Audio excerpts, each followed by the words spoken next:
Friends, welcome to my channel. तो आज के क्लास का टॉपिक है हम लोग का मौलिक अनुसंधान का अर्थ, परिभाषा, विशेषताएं एवं उपयोगिता। तो हम लोग इसमें देखने वाले हैं कि मौलिक अनुसंधान का अर्थ क्या होता है और यहाँ से एक क्वेश्चन पूछा ही जाता है। तो आप लोग इसको अच्छे से पढ़ के जाइए और ये पीडीएफ आप लोग को टेलीग्राम पे मिल जाएगा, वहां से इसको डाउनलोड करके आप रिविजन कर सकते हैं। तो चलिए हम लोग देखते हैं कि मौलिक अनुसंधान का अर्थ क्या होता है। तो यहाँ पे आप देख सकते हैं कि मौलिक अनुसंधान के अर्थ में मौलिक सामाजिक अनुसंधान में सामाजिक जीवन व घटनाओं के संबंध में मौलिक सिद्धांत व नियमों का अनुसंधान किया जाता है। यहाँ पे देख सकते हैं तथा इसे अनुसंधान का उद्देश्य नवीन ज्ञान की प्राप्ति व वृद्धि तथा पुराने ज्ञान को पुनः परीक्षण द्वारा उसको शुद्धिकरण होता है। तो इसका अनुसंधान का मकसद क्या होता है कि जो हम नया ज्ञान को हम अर्जित करें, जो पुराने ज्ञान है उसको संशोधित करके उसको में कुछ और हम जोड़ के उसको आगे बढ़ाए। तो अनुसंधान का मतलब ही होता है किसी चीज की खोज करना, नए नए चीज का निर्माण करना। यहाँ पे आप देख सकते हैं इस प्रकार की खोज में नवीन तथ्य व घटनाओं का अध्ययन किया जाता है और साथ ही इस बात का भी जांच की जाती है कि जो प्रचलित पुराने सिद्धांत व नियम है ये वर्तमान परिस्थिति के संदर्भ में सही है अथवा नहीं है। तो यहाँ पे जो पुरानी जो रीतियां चली आ रही होती हैं, जब हम अनुसंधान में कुछ भी नए चीज की निर्माण करते हैं तो हम पुराने चीज को भी संशोधन करते हैं कि क्या जो पुरानी नीतियां चली आ रही है क्या वो सही है या गलत है, उसका भी हम निरीक्षण करते हैं। यहाँ पे देख सकते हैं वे नियम खरे उतरे, ये भी हो सकता है कि नवीन परिस्थितियों के अनुसार उनमें कुछ आवश्यक सुधार या कुछ परिवर्तन करना आवश्यक हो जाए। साथ ही यह भी हो सकता है कि नवीन परिस्थितियों की मांग नवीन सिद्धांत एवं यहाँ पे देख सकते हैं नियम हो। मौलिक शोध के अंतर्गत यहाँ पे देखिए नए सिद्धांतों और नियमों की खोज नवीन परिस्थितियों तथा नवीन समस्याओं के उत्पन्न होने पर की जाती है। ऐसा इस उद्देश्य से किया जाता है कि इन नए सिद्धांतों का वर्तमान परिवर्तित परिस्थितियों के साथ अधिकाधिक सामंजस्य बैठ जाए और उनके संबंध में अपने नवीनतम ज्ञान के द्वारा वर्तमान परिस्थितियों की चुनौतियों का सामना अधिक सफलतापूर्वक किया जाए। हम कोई भी चीज नया क्यों बनाते हैं कि हमारे उपयोग हो, जो वर्तमान में चल रही होती है जो भी प्रक्रिया है उसमें उसका हम उपयोग कर सके। यहाँ पे देख सकते हैं इस प्रकार यह स्पष्ट है कि मौलिक अनुसंधान की प्रकृति आधारभूत रूप से सैद्धांतिक है क्योंकि इसका एकमात्र उद्देश्य ज्ञान की प्राप्ति है।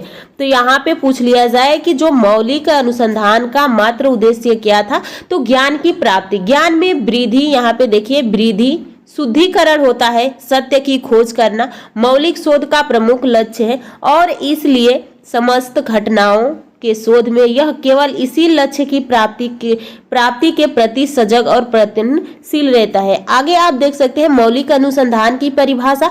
तो आप यहाँ पे देख सकते हैं एक दो जो वो कहने वाले थे, इन लोगों में से एक दो के जरूर याद कर लीजिएगा। जैसे कि पी.बी. यंग ने मौलिक अनुसंधान के बारे में क्या कहा, फिर डे एवं हॉट के अनुसार क्या कहा गया।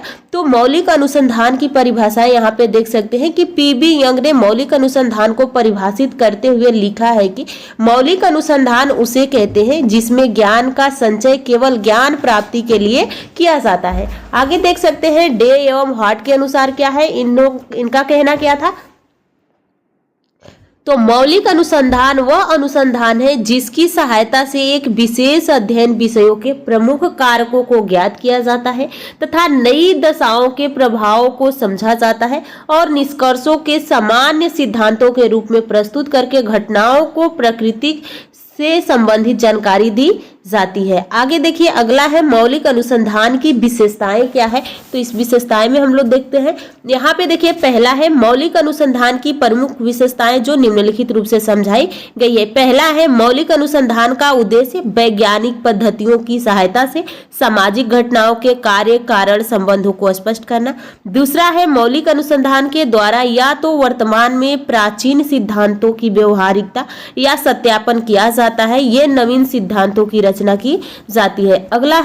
अगला यहाँ पे देखिए मौलिक अनुसंधान किसी विशेष समस्या अथवा विशेष समय अथवा स्थान की सीमा से बंधे हुए नहीं रहते हैं। सामान्यतः इनका अध्ययन क्षेत्र तुलनात्मक रूप से व्यापक होता है। अगला है यहाँ पे, मौलिक अनुसंधान किसी तत्कालिक समस्याओं का समाधान करने के लिए नहीं किया जाता है, अपितु इसका उद्देश्य ज्ञान का संचय करना है। अगला है, इसका उपयोग क्या है। जब इसको बनाया जा रहा है तो इसका उपयोग भी बताया गया है। यहाँ पे देखिए, सामाजिक शोध में मौलिक अनुसंधान की कुछ निम्नलिखित उपयोगिताएं या प्रक्रिया है। तो पहला है, एक अध्ययन जब किसी नए सिद्धांत या नए नियमों को स्पष्ट करता है कि तब इसकी सहायता से भविष्य में घटने वाली सामाजिक घटनाओं की प्रवृत्ति को समझना सरल हो जाता है। इसका अर्थ है कि मौलिक अनुसंधान अप्रत्यक्ष रूप से अनेक समस्याओं का समाधान करने के लिए सहायक है। उदाहरण यहाँ पे देख सकते हैं। उदाहरण, भारत की जनजातियां एक लंबे अरसे तक अपेक्षित रही। मौलिक अनुसंधान के द्वारा जब इस सच्चाई का पता चला तो बाह्य समूहों के संपर्क में लाकर जनजातियों के जीवन को अधिक प्रगतिशील बनाया जा सकता है।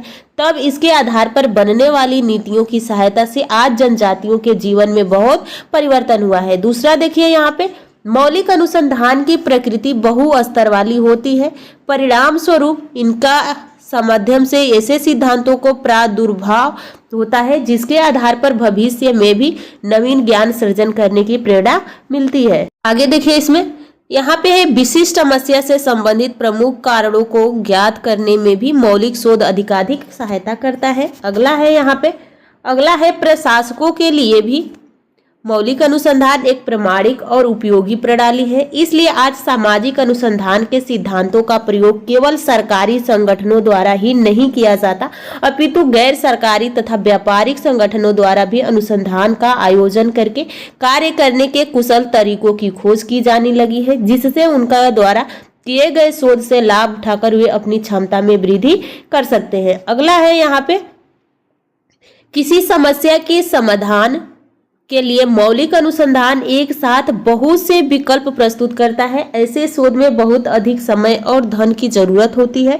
परंतु इसके माध्यम से कोई न कोई ऐसा विकल्प अवश्य मिल जाता है जिसके द्वारा संबंधित समस्याओं का निराकरण किया जा सके। अगला है, आगे देखिए, इसमें ये टॉपिक आप लोग का क्लियर होता है। इसका जो आगे का बचा हुआ पार्ट होता है उसको हम लोग नेक्स्ट क्लास में देखने वाले हैं। तो आप लोग चैनल को सब्सक्राइब कर लीजिए, वीडियो को लाइक कीजिएगा, कमेंट करके जरूर बताइएगा कि आपको क्लास कैसी लगी। और यहाँ पे देख सकते हैं, इसका PDF पाने के लिए JLV एकेडमी के नाम से यहाँ पे टेलीग्राम भी है, तो वहाँ से इसको डाउनलोड कर सकते हैं। तो आप लोग JLV एकेडमी टेलीग्राम से जुड़ जाइए।